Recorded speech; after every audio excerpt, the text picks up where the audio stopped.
This is a Power 98.7 podcast. Now we're talking. Subscribe to Power 98.7 podcasts in iTunes or wherever you get your podcasts. There's more on power987.co.za.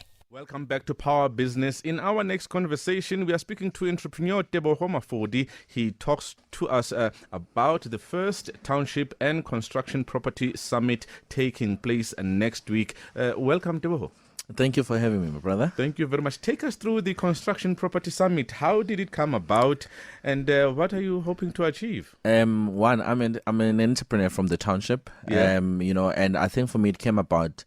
I've realized that there's a whole lot of developments that take place in the townships, whether being malls, whether being residential and whatever. And it's interesting that half of the time, us people from the township are not involved in these activities. Yes, we don't even know who's. We see the board there, announcing, but we don't actually know. And right now, it's industry dictating to us as the people of the township to say this is what we need as the township and whatsoever. And however, from a people from the township point of view, you are told to be grateful because this thing is going to create jobs for you. Yes. But from an economical value and a profitable value, who is it creating money for? For developers. Do you understand? And for the longest time, obviously, having come from the township and having made my name, I've built myself a name within the infrastructure space. Do you understand? For me, for the longest time, it has been about me. And I realized to say right now, it includes people that are from the mainstream and people that half of the time are the reason that there's main activity that takes place.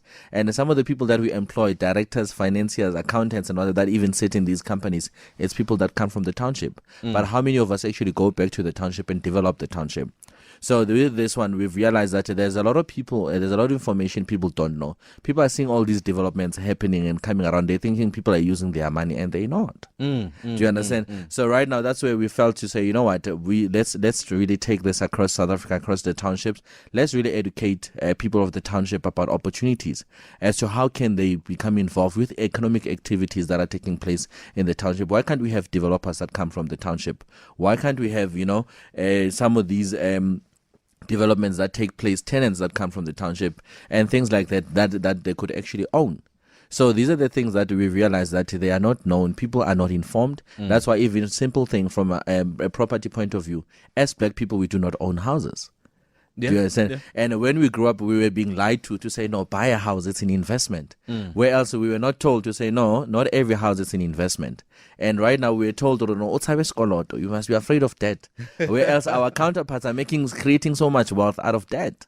So these are the things that we've realized that people are not clued up about. These are the things that people do not know about. That's why for me, we said with my team, we said, you know what, let's not now, because we've been investing in the township, but now let's also empower people in the township.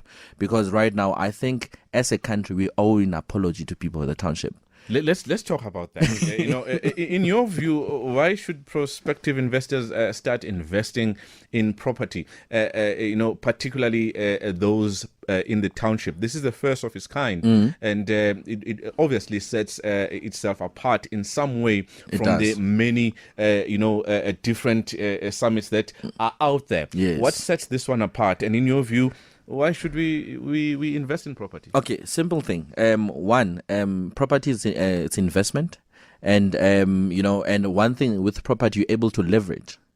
So let me make an example. Even if you want to get into franchising point of view, the bank, they would say you need to have what we call an unencumbered fund. Yes. How many of us are sitting with 2 million in our bank accounts? Not Do you understand? A lot of us, yeah. Not a lot of us. But right now, you could sit with properties that combinedly could make up the 2 million that you need. Yes. Do you understand? So it means that the beauty about it is that you could use the very same property to take money against it for you to actually have better investment. Because right now, from a 2 million point of view, that's 10% of what? Of 20 million. Do you understand? So it's actually a combination of property. This thing is just how people need to be informed as to how these things can actually be done.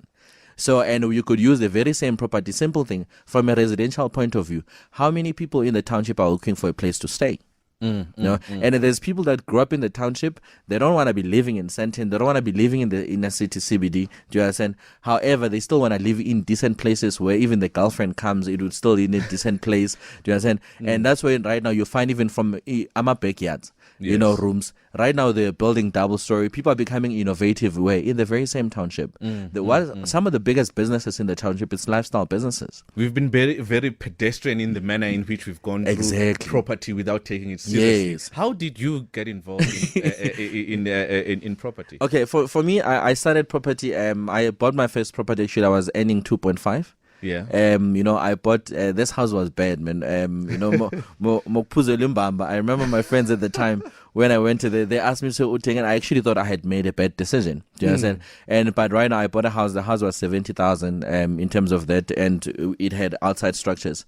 So, and right now when I was selling that house, I think about 5 years down the line, I mean, I'd sold it at close to 400,000. Yes, that's a huge return on investment. That's a huge return on investment. And for me, that's when I realized to say, then from there, I started buying a flat in CBD. It was these big bedrooms one, you know, and I put up 50,000, converted the bedroom into 2 bedrooms. And it started giving me more. And I started realizing that how easy you could generate income, additional income. And I was still employed at the time. Simple thing, we're living at this day and age right now. People do not know that right now government, they've got a program called FLISP. Where it can help you.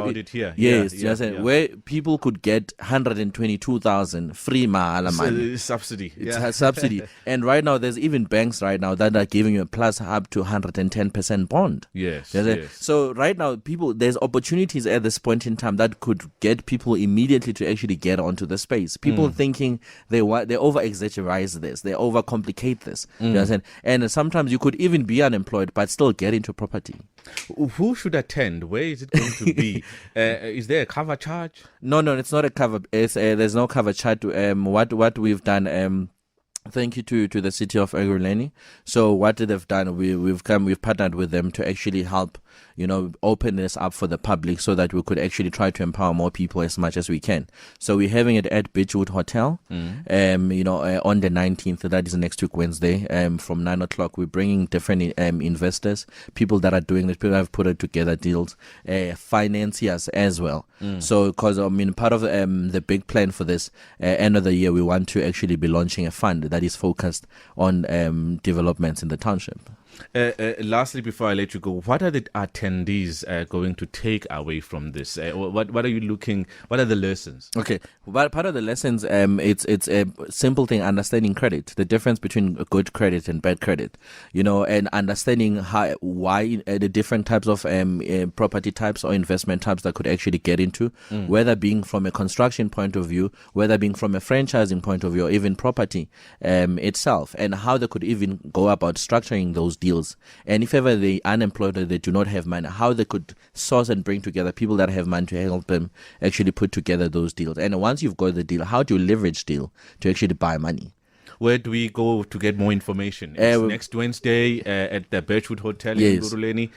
Where do we go to get more information? Okay, people can go to www.tcpsummit.co.za, tcpsummit.co.za, or they could even follow me on social media. It's at Teboho Nthoana. Everywhere. We're actually making noise about it. We've been posting about it throughout. Thank you very much. You heard it from the founder and managing director, and an entrepreneur, Teboho Nthoana, the entrepreneur, the construction summit, Township Construction and Property Summit happening at Birchwood Hotel next Wednesday. Up next, we are talking to the founder, of Teboho Nthoana. She is going to talk to us about the business of interior design. Thank you very much, Teboho. No, thanks a lot, my brother. You've been listening to a Power 98.7 podcast. For more podcasts, visit power987.co.za or subscribe wherever you get your podcasts.